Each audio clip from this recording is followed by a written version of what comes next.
As I've often said many times, retirement is long, it's expensive, and it's full of uncertainty. I truly believe that because of the many years I've been in business and my experience is that planning for long-term care is no longer a matter or no longer a question of if, but a question of when.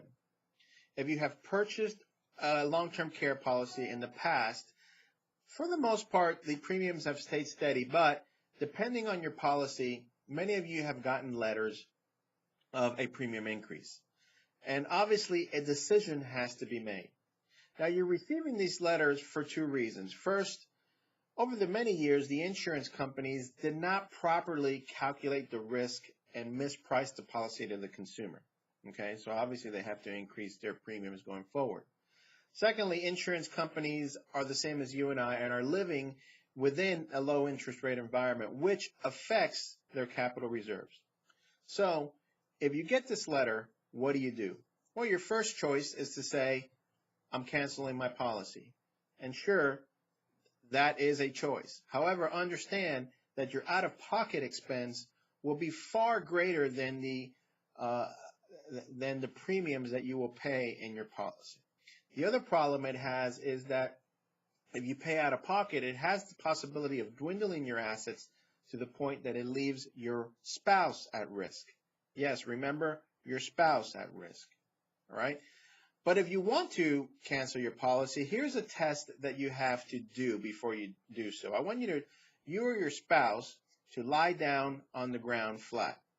Then I want you to pick them up, and I want you to walk them all around the house.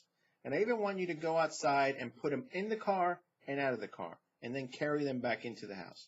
If you're able to do this, then congratulations, cancel your policy. If you think you're going to be able to do this when you're 80 or 90 years old, then yes, most definitely cancel your policy. Now, secondly, what you can do is that you can get another policy. However, I'm here to tell you that you're older now, and there's less companies providing long-term care policies. So your premiums are probably going to be 2 to 3 times, maybe even 4 times more expensive than they are now.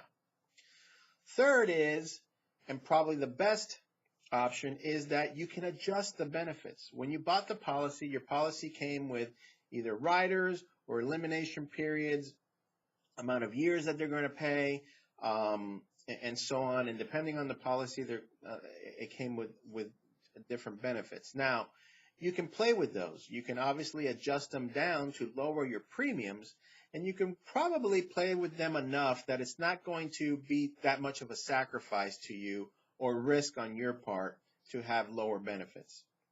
Now, remember, the goal of having a long-term care policy now is no different than the goal when you got the long-term policy the first day. It's to maintain control. It's to maintain independence. And it's to maintain your dignity, as opposed to those who lose these choices because they have to go on Medicaid or have very little money to pay for care. So if you get a letter, give me a call, and I'll see you next time on Financial QB TV.